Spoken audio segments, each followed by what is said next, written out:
আমি মনে করছি এটা খুব স্বাভাবিক, এটা হওয়ার কথা ছিল এবং এটা হচ্ছিল না তা নয়। 1998 সালে গুজরাটে 20খানা চার্চকে বার্ন ডাউন করা হলো, যার সঙ্গে আমাদের বৈদেশিক সম্পর্ক, আমাদের আন্তর্জাতিক বিভিন্ন রকম সম্পর্ক, যেখানে এখানে কতটা আমরা ক্ষতিগ্রস্ত হব এই বার্তা যদি বারবার যেতে থাকে। ইতিমধ্যেই একটা অ্যান্টি ইন্ডিয়া ফিলিং তৈরি হয়েছে। স্বামী বিবেকানন্দ বিদেশে আমেরিকা চার্চে গিয়ে বলছেন এই ধর্মীয় বিভাজনে মানে প্রায় অযোধ্যার মতোই একটা বীজ এখানে এই জায়গায় তৈরি করা হচ্ছে। এটা কি সফল হবে বলে মনে হয় আপনার দক্ষিণ ভারতে? সবচেয়ে খারাপ হবে হিন্দুদের। কেন হিন্দুদের?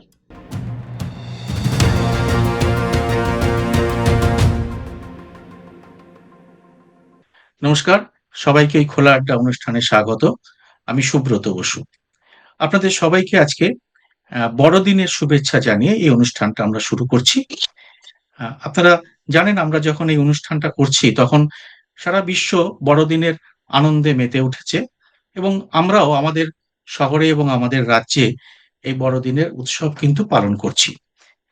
আমাদের বড়দিনের উৎসব আমাদের খুব গর্বের উৎসব। আমাদের সমস্ত কলকাতা শুধু নয়, সেই 1910 সালে শান্তিনিকেতনে কবিগুরু রবীন্দ্রনাথ ঠাকুর খ্রিস্ট উৎসব চালু করেছিলেন, যেখানে উপাসনা গৃহে স্তোত্র গান হয় এবং খ্রিস্টান ক্যারলের আদলে সেখানে গান গাওয়া হয়। এবং রবীন্দ্রনাথের দর্শনেতে তিনি যে মানবতা, সবার উপরে যে মানবতার ঐক্যের যে দর্শন তিনি প্রতিষ্ঠা করেছিলেন, সেখানে যীশু খ্রিস্টকে তিনি একটি খুব বড় জায়গায় রেখেছিলেন এবং তিনি মনে করতেন যে তিনি মানব পুত্র।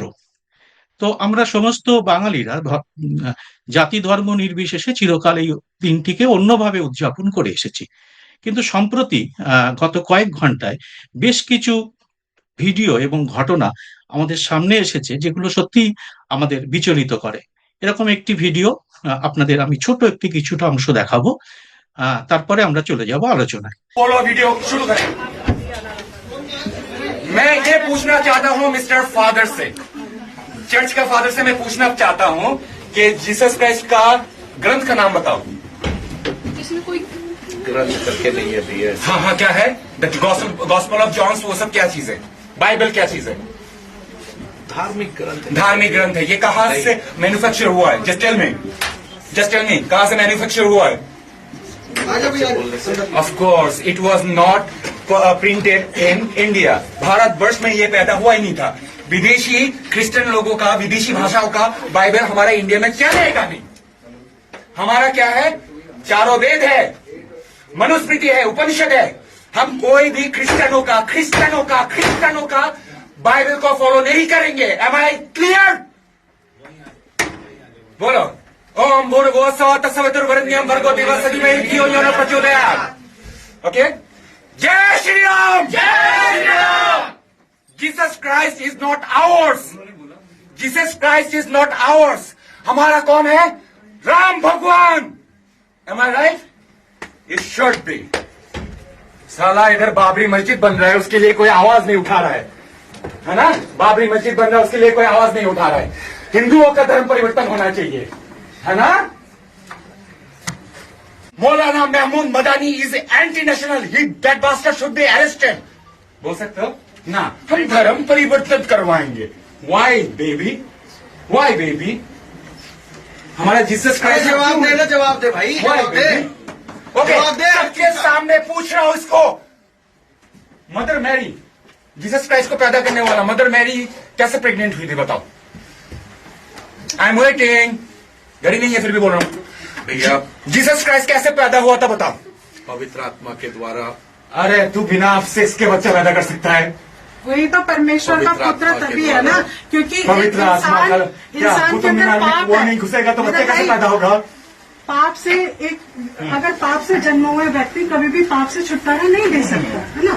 तो इसलिए परमेश्वर की आत्मा ये जो बायोलॉजिकल जो होता है उसके द्वारा पैदा नहीं हुआ है। ठीक है ना? रियली? हाँ। Can you explain this to the gynaecologist? You baby, are you educated? Are you educated baby? Yes, I'm educated. Okay, you know the process of मैं वही तो बच्चा कह रही पैदा हूँ, करने का प्रोसीजर बताओ मुझे। अगर जैसे मैं- बच्चा पैदा करने का प्रोसीजर बताओ भाई मुझे। मेरी सुन तो सही। मैं जैसे पैदा हुई हूँ, आप कैसे पैदा हुई बताओ? आपको क्या सब कुछ अरे मम्मी पापा के मिलने से पैदा हुए ना, साहब बताओ खुल के। अरे सांड और गाय मिलेगा तभी तो बच्चा पैदा होता है ना। खुल के बोल रहा है फिर। अरे क्या सांड- करेगा वो फिर? तो आप बीच में क्यों बोल रहे हो? बैठ जाओ वहीं वो बैठो। मुझसे- ये जवाब देगा, ये यहाँ पे खड़ा होकर सबको कॉन्फ्रेंस कर रहा है। Okay okay, you are not the father, you are not the father, he is the father. Okay, আজকের এই আলোচনায় আমাদের সঙ্গে রয়েছেন গৌতম বন্দ্যোপাধ্যায়, প্রবীণ সাংবাদিক এবং রাজনৈতিক বিশ্লেষক। গৌতম দা, আপনাকে প্রথমেই এই অনুষ্ঠানে স্বাগত দর্শকদের পক্ষ থেকে এবং আমার পক্ষ থেকে। এই যে কয়েক ঘন্টায় যে বড়দিনকে কেন্দ্র করে যে সমস্ত ঘটনা ঘটে চলেছে আমাদের দেশে, সম্ভবত নজিরবিহীন, আগে এরকম এত তীব্রভাবে কোনোদিন বোধহয় এরকম ঘটেনি। তো এইটা আপনি কিভাবে দেখছেন এই ঘটনাটিকে? প্রথমত একটা কথা বলি তোমাকে সুব্রত, এটা নজিরবিহীন বলে আমি মনে করছি না। আমি মনে করছি এটা খুব স্বাভাবিক, এটা হওয়ার কথা ছিল এবং এটা হচ্ছিল না তা নয়। সেই গ্রাহাম স্টেন্স বলো, সেটা তো কিছুই নয়। তারপরে অজস্র ঘটনা 1998 থেকে বিশেষ করে ভীষণভাবে মানে শুরু হয়েছে এটা। একদিকে RSS, একদিকে বিশ্ব হিন্দু পরিষদ, একদিকে বজরং দল, এরা সবাই মিলে একটা সম্মিলিতভাবে সংগঠিতভাবে ভিন্ন ধর্মের, প্রথমত মুসলিম তারপরে খ্রিস্টান, তাদের বিরুদ্ধে একদম কার্যত যে ধর্মযুদ্ধ বলে যেটা শুরু করেছে, সেটা হচ্ছে এদের কাউকে মাথা তুলতে দেব না, এদের উপরে শারীরিক এবং মানসিক যত রকমের লাঞ্ছনা হতে হয় সেটা করব। তুমি যদি ভাবো যে তুমি একটু পিছিয়ে যদি দাও, দেখবে 1998 সালে গুজরাটে 20খানা চার্চকে বার্ন ডাউন করা হলো, পুড়িয়ে দেওয়া হলো গুজরাটে। গুজরাট হচ্ছে একবারে যেটা আমাদের প্রধানমন্ত্রীর, স্বরাষ্ট্রমন্ত্রী, তাদের একবারে মূল জায়গা, সেখানে জ্বালিয়ে দেওয়া হলো। কিছু হয়নি, তারপরে হয়েছে। কারণ যদি এই যে কট্টর হিন্দুত্ববাদী বলে যারা নিজেদের বলে, তারা এই জিনিসটা করলো, এবং যাদের কথা বললাম খানিক আগে, তারা হিন্দু বলে তো আমি মনে করি না, মোটেই মনে করি না। এবং যে আমাদের দেশের অধিকাংশ বা হিন্দু বা সিংহভাগ হিন্দুও মনে করেন না যে তারা প্রচন্ডভাবে হিন্দু, মানে তারা যে কাজকর্ম করে থাকেন। কিন্তু এই কট্টর হিন্দুত্ববাদীরা প্রবল সাহস পেয়েছে, কারণ কেন্দ্রের যে শাসক দল, সেই শাসক দল এর প্রশ্রয় দিয়ে থাকে। এটা নতুন কিছু কথা নয়, সবাই জানি আমরা। এবং তুমি ধরো ঠিক উড়িষ্যাতে ঠিক একই ঘটনা তার পরের বছর করেছিল, আরো সাংঘাতিক ঘটনা। পুরো গ্রাম প্রায় জ্বালিয়ে দেওয়া হয়েছিল, প্রচুর লোক, মানে প্রচুর খ্রিস্টান গৃহহারা হয়ে গিয়েছেন, হয়েছে ঘটনা। তবু সেটা আটকে ছিল, কারণ সেখানে বিজেপি গভর্নমেন্ট ছিল না উড়িষ্যায়, সেটা আটকে ছিল, ধরপাকড় হয়েছিল, ঠান্ডা হয়েছিল। এবারে এখন যেটা হয়েছে, তুমি যেটা বলছো, পরপর দেখে যাচ্ছি, কেরালেও বেশ কয়েকটা ঘটনা পরপর দেখে যাচ্ছি। এই যে কেরালাতে বলছো, মধ্যপ্রদেশে বলছো, উড়িষ্যাতে বলছো, রাজস্থানে বলছো, সমস্ত জায়গায় একটা ক্রমাগত, বিশেষ করে ক্রিসমাসের আগে, যে কিছুতেই ক্রিসমাস পালন করতে দেব না, একদম এইটাই। উড়িষ্যাতে একটি সাধারণ হকার, একটা অত্যন্ত সাধারণ একটি হকার, কি না ক্রিসমাস ক্যাপ বিক্রি করছিল, তাকে গাড়ি থেকে নেমে একজন তাকে বলছে যে এক নিশ্চয় কট্টর হিন্দুত্ববাদী, সে ভয়ঙ্কর হিন্দুত্ববাদী, সে হিন্দুত্বের কি জানে আমার জানা নেই, আদৌ কিছু জানে বলে মনে হয় না, আদৌ হিন্দু বলেও মনে হয় না, কিচ্ছু জানে না তারা, না শাস্ত্র জানে না, মন্ত্র জানে না, কিচ্ছু জানে না। নেমে বলছে এখানে বিক্রি করা চলবে না, উঠে যেতে হবে, এবং সেই দরিদ্র লোকটিকে উঠিয়ে দিল ওখান থেকে, কিছুতেই বিক্রি করতে দেবে না, দিল না। আচ্ছা, আরো সাংঘাতিক ঘটনা যেটা মধ্যপ্রদেশে ঘটেছে। মধ্যপ্রদেশে একটি জায়গায় ঢুকে, চার্চের মধ্যে ঢুকে কিংবা ধর্মীয় উপাসনা স্থলের মধ্যে ঢুকে অন্ধ বালিকাকে কার্যত শারীরিক নিগ্রহ করা হচ্ছে, এবং বলা হচ্ছে যে সেখানে নাকি ধর্মান্তকরণ চলছিল, সেখানে ধর্মান্তরিত করা হচ্ছিল তাদের। এবং সেই অন্ধ বালিকাকে বলছে এক বিজেপির নেত্রী, সেখানকার স্থানীয়, যে তুমি এখন আছিস অন্ধ, পরের জন্মেও তুই অন্ধ থাকবি, এই কথা বলছে সে। এবং এই কথা আমাদের দেখা যাচ্ছে, সেটা ভাইরাল হয়েছে, ভিডিওতে দেখা যাচ্ছে। এবং আমরা সেই ঘটনা দেখছি, আমরা নয়, সারা পৃথিবী দেখছে।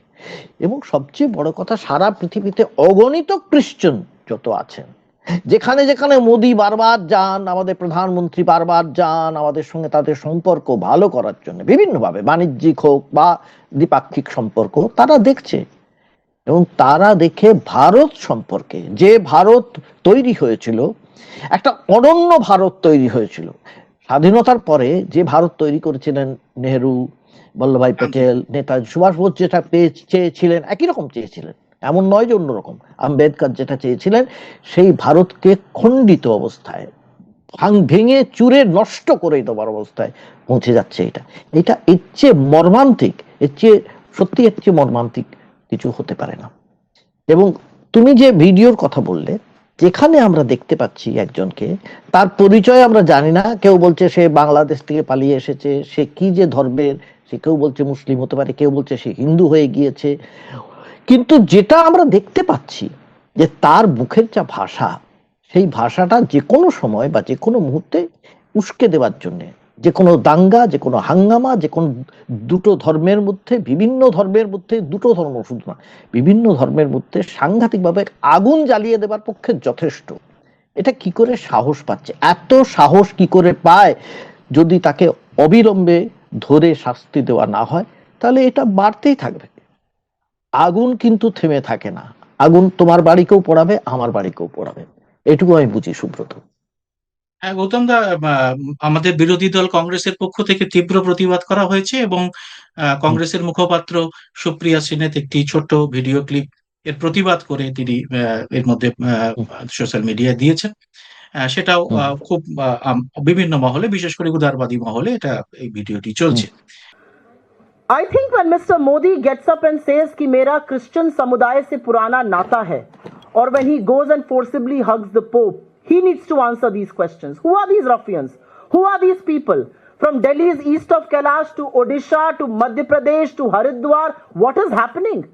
Why are people who are celebrating Christmas, women, children being attacked? Can you not ensure the safety of religious diversity in India? The world is watching how these right-wing goons are roughing up, are intimidating, are threatening, are attacking Christians across the country, and trust you me, we'll have to pay a price for this. আমার আপনার কাছে জানার বিষয় হচ্ছে, এই ভারতবর্ষটা তো একটা নতুন ভারতবর্ষ, প্রায় এই গত কয়েক বছর এরকম ভারতবর্ষ। এর আগে যে ঘটনাগুলো ঘটেছে সেগুলোকে বিচ্ছিন্ন ঘটনা, এবং সেখানে সেখানে প্রশাসন ব্যবস্থা নিয়েছে, অনেক ক্ষেত্রেই নেওয়া হয়েছে। কিন্তু এটা নতুন একটা ভারতবর্ষ, যে ভারতবর্ষকে আমরা কোনোদিন দেখিনি, আমাদের কাছে অচেনা ভারতবর্ষ। এই ভারতবর্ষ সম্পর্কে আপনি যে বললেন যে বিদেশে যে বার্তা যাচ্ছে, বিদেশের বিভিন্ন মহলে, যেখানে যার সঙ্গে আমাদের বৈদেশিক সম্পর্ক, আমাদের আন্তর্জাতিক বিভিন্ন রকম সম্পর্ক, এখানে কতটা আমরা ক্ষতিগ্রস্ত হব এই বার্তা যদি বারবার যেতে থাকে। এই যে তুমি যেটা বললে, এটা দেখো 2020 সালে United states commission on international religious freedom, এই যে ধর্মীয় স্বাধীনতা কতটা আছে, সেখানে ভারতকে এত দুর্ভাগ্যজনক যে সেখানে টিয়ার 1-এ রাখা হয়েছে, একদম প্রথম সারিতে রাখা হয়েছে। কাদের সঙ্গে? নর্থ কোরিয়ার সঙ্গে, পাকিস্তানের সঙ্গে, সৌদি আরবিয়ার সঙ্গে রাখা হয়েছে ভারতকে। তাহলে কি চোখে দেখছে? 2020 সালে এটা হয়ে গেছে, তাহলে আজকে কি অবস্থা দাঁড়াবে? এ কি টিয়ার 1-এর তলায় চলে যাবে? আমি তো সেটাই মনে করছি। কেন মনে করছি? এই কারণে, যদি অবিলম্বে মানে যদি আইনের শাসন যদি লাগু না হয়, তাহলে তো সেই জায়গায় চলে যাবার কথা। কারণ যারা এটা করছে, এখন মনে হচ্ছে কিছু বিচ্ছিন্নতাবাদী শক্তি কিছু বিভিন্ন জায়গায় বিক্ষিপ্ত কেউ কেউ হয়তো করছে, কিন্তু এটা কিন্তু বিক্ষিপ্ত আর থাকবে না, এটা বাড়তে থাকবে। আর এই যে হেট্রেড, এই যে ঘৃণার রাজনীতি, সেটা সমাজকে এত বেশি প্রভাবিত করে, এত বেশি তাড়াতাড়ি এগোয় আগুনের মতন। আগুন যেমন ছড়াতে বেশিক্ষণ লাগে না, ঠিক সেই রকম এমনই ভাবে ছড়াবে, এবং তার ফলে সারা পৃথিবীতে যে সমস্ত জায়গায়, বিশেষ করে আমরা দেখি ইউরোপ অ্যান্ড আমেরিকা, যেখানে খ্রিস্টান ডমিনেটেড পিপল সবচেয়ে বেশি আছে, সেখানে কিন্তু ইতিমধ্যেই একটা অ্যান্টি ইন্ডিয়া ফিলিং তৈরি হয়েছে, ভারতের বিরোধী একটা মনোভাব তৈরি হয়েছে। পরিষ্কার করে বলতে গেলে অ্যান্টি হিন্দু, ওই জন্য অ্যান্টি হিন্দু থেকে অ্যান্টি ইন্ডিয়ান পর্যন্ত চলে আসছে। এর চেয়ে দুর্ভাগ্যজনক আর কিছু হয় না। এবং এইটা যদি আরো বেড়ে যায় তাহলে কি হবে? সারা মানে ওই যে আমাদের দেশে বিশ্বের কাছে যে শ্রেষ্ঠ আসন নেবার কথা ছিল, যেটা কবি ভেবে গিয়েছিলেন, ঠিক তার উল্টোটা হবে। শ্রেষ্ঠ আসন তো পাবেই না, অনেক তলায় পড়ে যাবে। এর চেয়ে দুর্ভাগ্য আর কিছু হতে পারে না। এবং দেখো, একটা ছিল মুসলিমদের বিরুদ্ধে একটা সাংঘাতিক রকমের একটা চলছিল, মানে বিশেষ করে সংখ্যালঘুদের বিরুদ্ধে। তার থেকে ঘৃণা কোথায় চলে গিয়েছে? দলিতদের বিরুদ্ধে চলে গিয়েছে। যে কুলদীপ সেঙ্গার হাইকোর্টে, দিল্লি হাইকোর্ট, এইরকম মর্মান্তিক একটি মেয়ে, 19 বছরের মেয়ে, তাকে রেপ করা হয়েছিল, তাকে কিডন্যাপ করা হয়েছিল, রেপ করা হয়েছিল, গ্যাং রেপ করা হয়েছিল। সে আত্মহত্যা করতে গিয়েছিল। তার যে নিজস্ব পরিবারের দুজন হঠাৎ করে গাড়ির দুর্ঘটনায় মারা গেলেন, সাক্ষী দিতে পারলেন না, তার শাস্তি লাইয়ার হলো। সহ, তার আর- লাইয়ার সহ। এবং এই হ্যাঁ হ্যাঁ ভিকটিম হ্যাঁ, মেয়েটিও তার সে আইসিইউতে ছিল ওই সময়। আইসিইউতে ছিল। এবারে তার সেই মূল অভিযুক্ত, তাকে দিল্লি হাইকোর্ট কি বলল? বললো যে এখন তুমি বেরোতে পারো, মুক্তি পেতে পারো। জামিন দেওয়া হয়েছে। আপাতত আপাতত জামিন নাকি পার্মানেন্ট জামিন, আলটিমেটলি সেটা বাড়বে কতখানি।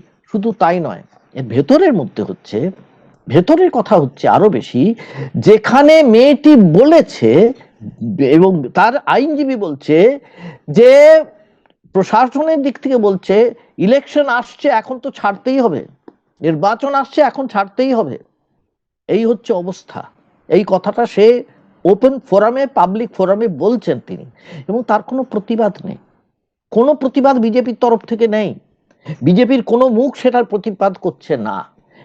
এমনই অবস্থা দাঁড়াচ্ছে। এই কাজেই দলিতদের মধ্যেও ছড়িয়ে যাবে, গরিবদের মধ্যে ছড়িয়ে যাবে। ঘৃণা তো কোনো এক জায়গায় থেমে থাকে না।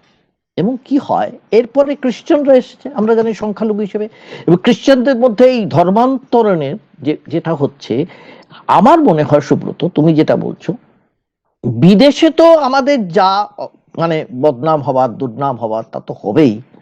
তো সবচেয়ে খারাপ হবে হিন্দুদের। কেন হিন্দুদের? কারণ আমরা বাইরে বা এই কট্টর হিন্দুত্ববাদীরা একটা জিনিস প্রমাণ করে ফেলছে, তাদের ইচ্ছায় নয়, অনিচ্ছায় প্রমাণ করছে যে সত্যি হিন্দু ধর্মটা খুব ফ্র্যাজাইল, খুব ভঙ্গুর, ভীষণ নড়বড়ে, কাঠামোই নেই। সেই জন্য দলে দলে অন্য ধর্মে চলে যেতে পারে। অন্য ধর্মে চলে যাওয়াটা খুব সহজ। কিভাবে? না জোর করে। কি জোর করে? যেখানে এখানে শাসন করছে হিন্দুরা, হিন্দুত্বের যাকে সম্রাট বলা হচ্ছে, তিনি শাসন করছেন, তার সময়ে যদি হিন্দুরা অন্য ধর্মে ধর্মান্তরিত হয় এবং সেটাকে যদি বড় গলায় চাউর করে বলা হয় ধর্মান্তরিত হচ্ছে, তাহলে কি বলা হয়? যে আমাদের ধর্মটা এতই ঠুনকো যে সেখান থেকে আরেকজন কানে একটু মন্তর দিলেই অন্য ধর্মে তো চলে যাওয়া হয়। এটা বলাটা মানেটা কি? এক নম্বর হচ্ছে হিন্দু ধর্মকে ঠুনকো বলা। আরেকটা ক্রমাগত একটা ভিকটিম কার্ড খেলা। আমি ভিকটিম, হিন্দু খুব বিপদে আছে। আরে কিসের বিপদে আছে? তোমরা যে এতদিন ধরে শাসন করে যাচ্ছ, তোমরা এইরকম ভাবে যে তাহলে তোমরা হিন্দুদের এতদিন যখন সেটা ছিলই না, এতদিন হিন্দুরা খুব সাহসের সঙ্গে থেকেছে, আজকে এমন খারাপ হয়ে গেল যে তা হিন্দুদের অবস্থাটা। এই দেখো, এই দুটো, আমার মনে হয় দুটো দিক খুব বেশি রকম ভেসে আসছে। এটাও হিন্দুদের পক্ষেও ভালো হচ্ছে না, এটা আমি মনে করি সুব্রত। কারণ বিদেশে এবং স্বদেশে দুটো জায়গাতেই কিন্তু আমরা অত্যন্ত নিচের দিকে চলে যাচ্ছি। এইটা গৌতম দা, আমরা আলোচনাটাকে, আপনি যে ঘৃণার যে ছড়িয়ে যাওয়ার কথা বললেন, সেই প্রসঙ্গেই যদি আমরা আসি, যেখানে উত্তর ভারতের হিন্দুরা বাঙালিদের প্রতি যে মনোভাব আমরা কিছুদিন ধরে দেখছি, বিশেষ করে বাংলা ভাষায় কথা বললে, বাংলা সংস্কৃতি নিয়ে চললে, সেইটাও তো সেই একটা খুব বড় বিদ্বেষ ছড়িয়ে যাওয়ার পক্ষে যথেষ্ট।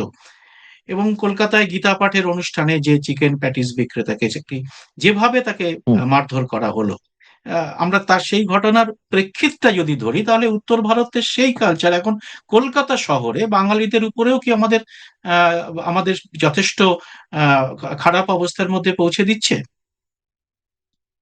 দেখো, এইটা আমার একটু মনে হয় যে এখনো পর্যন্ত যে বাঙালি চরিত্র, যে এসেন্সটা, বাঙালি চরিত্রের যে মূল নির্যাস, সেটা এই যে উত্তর ভারতের যে যে তুমি সেটাকে সংস্কৃতি বলছো, আমি তো সংস্কৃতি মনে করি না, উত্তর ভারতের অপসংস্কৃতি সেটাকে গ্রাস করতে পারেনি কেন? তুমি যার উদাহরণ দিলে রবীন্দ্রনাথ, যিনি খ্রিস্ট ধর্ম করেছেন, যিনি মোহনদাস করমচাঁদ গান্ধীকে যীশু খ্রিস্টের সঙ্গে তুলনা করে প্রবন্ধ লিখেছেন। কেন লিখেছেন? কারণ তিনি মনে করেছেন এরকম মহাপুরুষ আসে না পৃথিবীতে চট করে। গান্ধী এসেছেন যীশুখ্রিস্ট এবং সম্পর্কেও রবীন্দ্রনাথের খুব বড় লেখা রয়েছে, চিঠি রয়েছে, বিরাট বড় লেখা মানব রয়েছে। পুত্র এবং হিসেবে। হ্যাঁ, হ্যাঁ, এইটা তুমি যেটা তিনি বললে এক্স্যাক্টলি রাজবেশে আসেননি, একদম ভিখিরি আসেননি। বেশে তিনি মানুষের কাছে এসেছিলেন, এইভাবে লিখেছেন। ঠিক ঠিক তাই। এবারে যার কথা এই বিজেপি বা অন্যরা যারা আরএসএস বা যাই হোক, যাকে খুব সম্মান করে চলেন, স্বামী বিবেকানন্দ, সেই স্বামী বিবেকানন্দ বিদেশে আমেরিকায় চার্চে গিয়ে বলছেন যে আমি যদি নাজারেথে তার সময়ে জন্মগ্রহণ করতাম, মানে যিশুর সময়ে, চোখের জলধারা নিয়ে বলছেন, তাহলে আমি তার পা চোখের জল দিয়ে নয়, হৃদয়ের রক্ত দিয়ে ধুইয়ে দিতাম। এটা বলছেন স্বামী বিবেকানন্দ যীশু খ্রিস্ট সম্পর্কে। এরা তো এবারে স্বামী বিবেকানন্দকে ক্রুশে চাপিয়ে দেবে। এরা জানলে স্বামী বিবেকানন্দকেও বলবে ক্রুসিফাইড করে দাও, ওকে মেরে দাও, বের করে দাও। এক্স্যাক্টলি এটা করবে। এরা বাঙালি চরিত্রটাই বুঝতে পারছে না। বাঙালি তো এইভাবে মানুষ হয়েছে, বাঙালি তো এইসব শুনে মানুষ হয়েছে, এখনো ছেলেপুলেরা এইসব শুনে মানুষ হয়। কাজে এইটা উপাসনা গৃহের সামনে যখন গান হয়, আমি গিয়ে দেখেছি, সেই বাইরে যেটা ঢুকতে পারে না, আমরাও ঢুকতে পারিনি, বাইরে শয়ে শয়ে লোক দাঁড়িয়ে থেকে সেই গান শোনে তারা। আমি সেটা বল। এবার দেখো, ধর্ম প্রত্যেকের নিজস্ব, ধর্ম নিশ্চয় অবশ্য নিজস্ব। কেউ ধর্মে বিশ্বাসও করতে পারে, কেউ ধর্মে নাও বিশ্বাস করতে পারে। হিন্দু ধর্মের মধ্যে এই ঔদার্যটা ছিল, ভীষণ রকমের একটা ঔদার্য ছিল হিন্দু। চারবাককেও ঋষি বলে মানা হয়েছে। চারবাকের যা যা যা আমরা জানি, নাস্তিক্যবাদ, সেটাকেও গ্রহণ করেছে হিন্দুরা, অনেক কিছু গ্রহণ করেছে। এই যে গ্রহণ করা, এটা ভারতের সংস্কৃতির মধ্যে অঙ্গাঙ্গিভাবে জড়িত। ভারতীয় সংস্কৃতিও গ্রহণ করেছে, সবাইকে গ্রহণ করে চবেইতে বেড়ে উঠেছে। তুমি লক্ষ্য করে দেখো, ধর্মের ভিত্তিতে ভাগ হয়েছিল পাকিস্তান, সেই পাকিস্তান আবার ভাষার ভিত্তিতে ভাগ হয়ে গেল, ধর্মের ভিত্তিতে ধরে রাখতে পারলো না। যে পাকিস্তান একটি ধর্মের ভিত্তিতে হয়েছে, আফগানিস্তানে তার সঙ্গে সম্পর্ক একেবারেই ভালো না, অথচ একই ধর্মে বিলং করে তারা। কিন্তু তার মানে আমি এটা বলতে চাইছি, এই যারা আজকে এই ধর্মের বিভাজন নিয়ে ভারতে রাজনীতি করতে চাইছে, একদিকে হচ্ছে যে শাসক দল, কেন্দ্রীয় শাসক দল, এবং তাদের প্ররোচনা হোক, অনুপ্রেরণা হোক, বা যে প্রশ্রয় হোক, যে কোনো ভাবেই হোক, তাদের ফলে এই যারা উঠে আসছে, এই যে বিচ্ছিন্নতাবাদী একটা শক্তি, তারা কিন্তু যদি বাড়তে থাকে, তাহলে ভারতের সামগ্রিকভাবে খুব চিন্তার বিষয়। আমি বাংলার চেয়েও সারা ভারতবর্ষ নিয়ে খুব চিন্তিত। তবে বাংলার ক্ষেত্রে তুমি যেটা বলছো, অবশ্যই এটা চলছে, তলায় তলায় ভীষণভাবে চেষ্টা চলছে যাতে এই বিভাজনটা, এই পোলারাইজেশনটা ভীষণভাবে বাড়ে। এটা তো অবশ্যই চলছে, যার জন্য আজকে গীতা পাঠ হচ্ছে, হঠাৎ করে গীতা পাঠ হচ্ছে। গীতা পাঠের সঙ্গে সেখানে রাজ্যপাল কি বলছেন? হিন্দি ভাষা সম্পর্কে বলছেন রাষ্ট্রভাষার প্রয়োজনে। গীতা তো হয়েছে সংস্কৃতে লেখা, তো সেখানে হিন্দি আসে কোত্থেকে? এই দুটো তো সঙ্গে তো মেলাই যায় না। আসলে সমস্ত কিছুই একভাবে মিলিয়ে দেওয়ার চেষ্টা চলছে। এই জাতীয়তাবাদ, হিন্দি, হিন্দুস্তানি এবং গৈরিক পোশাক সব মিলিয়ে একটা ন্যারেটিভ তৈরি করার চেষ্টা হচ্ছে। এর বাইরে যেই যাবে তাকেই তুমি হয় শারীরিক কিংবা মানসিকভাবে নিগ্রহ করো এবং তাকে বুঝিয়ে দাও তুমি হচ্ছে আদার, তুমি আমাদের মধ্যে নয়, তুমি আলাদাভাবে থাকবে। এবং সেটা করবার জন্যে খুব বড় রকমের একটা পরিকল্পনা হয়তো হয়েছিল, হয়তো এসআইআর করে, আমাদের মনে হয়। কিন্তু সে এসআইআর করে দেখা যাচ্ছে শেষ পর্যন্ত কিন্তু ঠিক বুমেরাং হয়ে যাচ্ছে। এটা বুমেরাং হয়ে যাওয়ার মতোই অবস্থা হয়েছে। হ্যাঁ, বিশেষ করে বাংলা এবং উত্তরপ্রদেশে বিজেপি নেতাদের তো সেটা বড় চিন্তার কারণ হয়েছে। প্রথম একটা খুব বড় ঘটনা এদিকে দক্ষিণ ভারতেও বিজেপি এইভাবে তৈরি করে ফেলেছে, সেটা হচ্ছে তিরুপরানকুন্দ্রম বলে একটি জায়গা, যেখানে দীর্ঘদিন ধরে একটি মুরুগান মন্দির এবং একটা দরগা পাশাপাশি দীর্ঘদিন ধরে রয়েছে। হ্যাঁ, এখন সেখানে কিছুদিন আগে মোহন ভাগবত সেখানে গেছেন, কেরালায় গেছিলেন দক্ষিণ ভারতে, কে সেই তামিলনাড়ুর এই জায়গাটা সম্পর্কে তিনি সেটাকে একটা ধর্মীয় বিভাজনের আবার বীজ পুঁতে এসছেন সেখানে। এবং সেখানে মানুষ দীর্ঘদিন ধরে শয়ে শয়ে বছর ধরে, যারা কেউ হিন্দুরাও দরগাতে যান, মুসলিমরাও সেখানে ইয়ে করেন, মন্দিরে আসেন এবং প্রদীপ জ্বালানো হয়, সেটাকে এখন ওখানকার হিন্দু সম্প্রদায় তারা পুরোটাই দখল নিতে চাইছে এবং সেখানে আবার একটা বিদ্বেষের বীজ। দক্ষিণ ভারতে এটাতে কি, দক্ষিণ ভারতে এমনি রাজনৈতিকভাবে উন্নয়নের যে রাজনীতি, উত্তর ভারতে যে উন্নয়নের রাজনীতি বিজেপির যে কথা বলে, সেটা দক্ষিণ ভারতে সম্পূর্ণ ব্যর্থ, কারণ সব দক্ষিণ ভারতে তারা অনেক বেশি উন্নত হয়ে গেছে, সেখানে সেই কথা চলবে না। তো আবার কি দক্ষিণ ভারতকেও এই ধর্মীয় বিভাজনে, মানে প্রায় অযোধ্যার মতোই একটা বীজ ওখানে এই জায়গায় তৈরি করা হচ্ছে, এটা কি সফল হবে বলে মনে হয় আপনার দক্ষিণ ভারতে? দেখো, দক্ষিণ ভারতের সঙ্গে এই মানে ওরা দক্ষিণ ভারত এবং এই বাংলা পশ্চিমবঙ্গ, এই দুটো জায়গাতেই ওদের ফোকাস করা আছে লক্ষ্য। দুটো জায়গাতেই ওরা কিন্তু ব্যর্থ হয়েছে, বারবার অনেকবার ব্যর্থ হয়েছে বিভিন্ন কারণে। আমি রাজনীতির কারণে বলছি না, মানসিক মানে সামাজিক ভাবে বিভিন্ন ভাবে সেভাবে দাঁত ফোটাতে পারেনি, দক্ষিণ ভারতেও পারেনি। কিন্তু এই যে তুমি যে চেষ্টাটা বলছো, এই চেষ্টা বহুদিন ধরে আছে। কর্ণাটকে কি হয়েছিল, কর্ণাটকে তুমি যদি সাংঘাতিক ভাবে বিজেপি যেটা একেবারে পরিষ্কার ভাবে ঘৃণার রাজনীতি, ম্যাঙ্গালোরে কি হয়েছিল, হিজাব নিয়ে যে আন্দোলন শুরু করে অনেক কিছু হয়েছে। এইবারে সেই কর্ণাটক কংগ্রেস আসার পর বিভিন্ন আইন আনছে, তাতে ওদের আরো বেশি খুব কঠিন হয়ে যাচ্ছে ওদের পক্ষে এগিয়ে যাওয়া, বিশেষ করে ঘৃণা ভাষণ নিয়ে যে কড়া একটা আইন নিয়ে আসছে।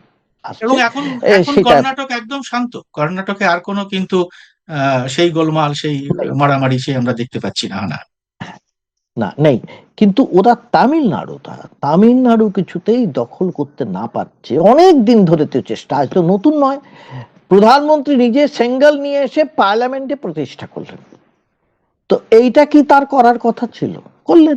পেছনে সব তামিলনাড়ুর বিভিন্ন ধর্মীয় সমস্ত সাধু সন্তরা আমাদের পার্লামেন্টে ঢুকে সেই সেঙ্গেল স্থাপন হলো, বললেন, চেষ্টা করেছেন, আপ্রাণ চেষ্টা করে যাচ্ছেন তামিলনাড়ু। কারণ দক্ষিণ ভারত জয় না হলে, ওরা মনে করছে সারা ভারত জয় হবে না, এইদিকে পশ্চিমবঙ্গ ওইদিকে দক্ষিণ ভারত যদি জয় না হয় তাহলে সারা ভারত জয় করা হলো না, এই কিন্তু দক্ষিণ ভারতের মুশকিল হচ্ছে, দক্ষিণ ভারতে আরেকটা যে ধারা বহুদিন ধরে পুষ্ট হয়েছে, সেটা তো উত্তর ভারতে হয়নি, যেটা পেরিয়ার থেকে আরম্ভ করে অনেকে এই নাস্তিক্যবাদ যেটা বলছে,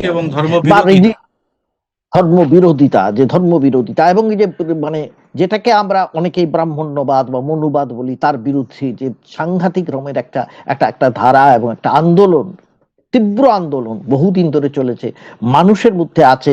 এবং ওখানে যারা শাসকে আছেন তামিলনাড়ুতে এখন, যেভাবে তারা একদম নিতে পারেন না এই যে হিন্দুদের, আমাদের টিপিক্যাল যে রিচুয়ালস বা যেভাবে চলে হিন্দু ধর্মের ধারাগুলো, সেগুলো নিতে পারেন, তাই তার বিরুদ্ধেও অনেক কথা হয়েছে, তুমি জানো, প্রচন্ড বিতর্ক হয়েছে। কাজেই এখন আপ্রাণ চেষ্টা কোনো না একটা জায়গা খুঁজবার চেষ্টা করবে, সে তো করবেই, এটা বিজেপি করবে। এবং কেরালাতে কি করবে, কেরালা তো এইটা হয়েছে বহুদিন ধরে, হয় কংগ্রেস কিংবা লেফট, এই তো হয়ে আসছে বড়, মানে ইউডিএফ বা এলডিএফ, এটা হয়ে আসছে। এখন একটু এলডিএফ উইক হয়ে আছে তুমি জানো, এবং ইউডিএফ স্ট্রং আছে, কিন্তু সেখানে আমরা জানি কর্পোরেশনে তিরুবনন্তপুরমটা ইতিমধ্যে বিজেপির হাতে এসেছে। এই যে হাতে এসেছে, পঞ্চায়েত স্তরে কিন্তু বিজেপি বিপুল ভাবে একদম প্রায় সাফ হয়ে গেছে, ওটা সাফ হয়ে গেছে, হ্যাঁ সাফ হয়ে গেছে। কিন্তু একজন ওদের ইতিমধ্যে একজন সাংসদ আছে, একজন ওদের কেরালাতে তার এলাকাতেই একদম মানে নিচু স্তরের ইলেকশনে প্রায় সাফ হয়ে গেছে, নিচু স্তরে শেষ হয়ে গেছে। এই জন্যে আমি কেন বলছি, একটা যে কোনো ভাবে হোক, হয় অ্যান্টি ইনকামবেন্সি মানে সেন্টারের বিরুদ্ধে যদি তৈরি হয় সেটা একটা কাজ করতে পারে। আর না হলে এই যে ক্রমাগত হিন্দু মুসলিম ন্যারেটিভ দেখতে দেখতে সবাই খুব বিরক্ত হতে পারে। বিরক্ত মানে মনের ভেতর থেকে বিরাগ আসতে পারে তাদের যে এটা কি হচ্ছে, এর ফল কি হবে, এরপরে কোথায় যাব। কারণ কোথায় দাঁড়ায়, আমি তোমাকে কেন বলছিলাম, ঘৃণা চলতে চলতে তো শুধু এক জায়গায় থাকে না, সেটা কিন্তু এরপরে হিন্দু হিন্দুকে মারবে, এবং হিন্দু যে হিন্দুকে মারবে তুমি তো দেখতে পাচ্ছ পরিচয় নিয়ে কখনোই তুষ্ট হবে না। কেরালাতে হিন্দু পরিযায়ী শ্রমিক বারবার বলা পরেও তাকে পিটিয়ে মেরে ফেলা হলো, কার্যত কেরলতে হিন্দু মারা হলো। এবং এই যে হিন্দুকে মারা হলো তাই নিয়ে একটাও বিজেপি নেতা মন্ত্রী কর্মী কেউ একটি কথা বলছেন না। দেখো যেটা বাংলাদেশে হয়েছে ভয়ঙ্কর খারাপ ঘটনা, এটা অত্যন্ত নিন্দনীয়, যেভাবে তাকে পুড়িয়ে মারা হয়েছে এক দীপু দাসকে, এক হিন্দুকে, এটা অত্যন্ত সর্বাগ্রে নিন্দনীয়, এর মধ্যে কোনো প্রশ্ন নেই। এবং বাংলাদেশ সরকারের তার একটা জবাব দেওয়া দরকার, এটাও আমি মনে করি। অবশ্যই দুটো জিনিসই দেখতে পেলাম না, এটা প্রধানমন্ত্রীর কাছে আশা করা গিয়েছিল। একটা হচ্ছে এই কেরলে যারা মারলো তাই নিয়ে প্রধানমন্ত্রীর বলা উচিত ছিল, এবং বাংলাদেশে যারা মারলো বাংলাদেশ সরকারের বিরুদ্ধেও একটা কড়া স্টেটমেন্ট প্রতিক্রিয়া প্রধানমন্ত্রীর নিজের দেওয়া উচিত ছিল বলে আমি মনে করি। তিনি ট্রাম্পের বিরুদ্ধেও দেবেন না, বাংলাদেশের বিরুদ্ধেও দেবেন না, কেরলের বিরুদ্ধে কাউকে সতর্ক করবেন না, শুধু মনের কথা বলে যাবেন। মণিপুর নিয়েও তাই বলেছেন, শুধু মনের কথা বলে যাবেন তা তো হতে পারে না। এবার দেখো মণিপুর বলছি তোমাকে, হঠাৎ মনে পড়ে গেল যে কিভাবে কোথায় ছড়িয়ে যায়। মণিপুরে মেইতেইদের হচ্ছে মূলত খ্রিস্টান, অন্যদিকে কুকিরা হচ্ছে মূলত মুসলিম। এবার সেখানে মেইতেইদের সাপোর্টে সরকার আছে বিজেপির, কুকিরা হিন্দু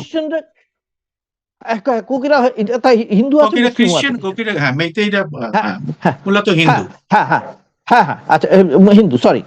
এইবারে এই যে এসেছে, আমি বলতে চাইছি তাহলে এবারে সেখানের যে স্ট্রাকচারটা, সেখানে কি হবে, সেখানে তো আবার একটা দাঙ্গা লাগতে পারে।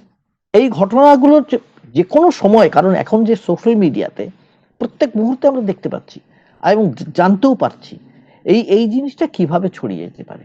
আমি এইটাই বলতে চাইছি যে দেখো ঘৃণার আগুন কিন্তু এক জায়গায় থেমে থাকে না, সে সমস্ত বাড়িকে গ্রাস করে। আমার সবচেয়ে চিন্তা এটাই যে এই দেশটাও যেন সেরকম হয়ে না যায়। তার জন্য অবশ্যই আমরা চাইবো যে রুল অফ ল যাকে বলা হয়, আইনের শাসন, সেটা বলবৎ থাকে একদিকে, আরেকদিকে সামাজিক স্থিতাবস্থা ফিরিয়ে আনার জন্য যে রাজনৈতিক কর্মকাণ্ড দরকার, সেটা যদি বিজেপি করতে ব্যর্থ হয় তাহলে একদিন বিজেপি তো সরে যাবে, এবং যখন সরে যাবে ইতিহাসের পাতায় তাদের নামে খুব একটা গৌরবজনক কিছু অধ্যায় লেখা হবে না, এটুকু আমি বলতে পারি। সুব্রত, ধন্যবাদ গৌতম দা, খুব সুন্দর আপনি একটা বিশ্লেষণ উপহার দিলেন আজকে আমাকে এবং দর্শকদের। আমরা যারা এই অনুষ্ঠানটা শুনলাম তাদের সবার কাছে একটাই আবেদন, সেই আবার রবীন্দ্রনাথের আদর্শে, আমরা যে আদর্শে বড় হয়েছি, সমস্ত বাঙালি সমাজ বড় হয়েছে, যে ধর্মের ঊর্ধ্বে মানবতাকে অনেক বেশি গুরুত্ব দেওয়া, মানবতার ঐক্যের কথা বলা, যে আদর্শ থেকেই তিনি চালু করেছিলেন শান্তিনিকেতনে খ্রিস্ট উৎসব। সেই উৎসব আমরা সমস্ত ক্ষেত্রেই, আমরা বড়দিনের ক্ষেত্রে, দুর্গোৎসবের ক্ষেত্রে, ঈদের ক্ষেত্রে, সব ক্ষেত্রেই পালন করতে চাই। উৎসব সবার জন্যই হোক, ধর্ম যার যার থাকুক, এইটা আমরা সবাই পালন করতে চাই। আপনাদের কাছেও আবেদন, আপনারা এই বার্তা অবশ্যই ছড়িয়ে দেবেন। যারা আমাদের এই অনুষ্ঠানটা শুনলেন তাদের কাছেও এই আবেদন থাকবে যে তারা বেশি বেশি করে এই বার্তা অবশ্যই লোকের কাছে ছড়িয়ে দেবেন। গৌতম দা, আপনাকে আবারও অনেক ধন্যবাদ, আপনি আপনার এই সময়টুকু দিলেন আমাদের। আর আপনারা যারা অনুষ্ঠান দেখলেন তাদেরও সবাইকে ধন্যবাদ এবং বড়দিনের শুভেচ্ছা আবারও জানাই। আপনাদের কাছে একটা আবেদন থাকবে, যারা যদি এই অনুষ্ঠানটা আপনাদের ভালো লাগে তাহলে অবশ্যই আপনারা কমেন্ট বক্সে এই মন্তব্য লিখবেন, এবং আমাদের এই চ্যানেলটি সাবস্ক্রাইব করে, আমার এই চ্যানেল এবং গৌতম ব্যানার্জি অফিসিয়াল এই চ্যানেলটি সাবস্ক্রাইব করে আমাদের উৎসাহ আরো বাড়িয়ে দেবেন। সবাইকে নমস্কার।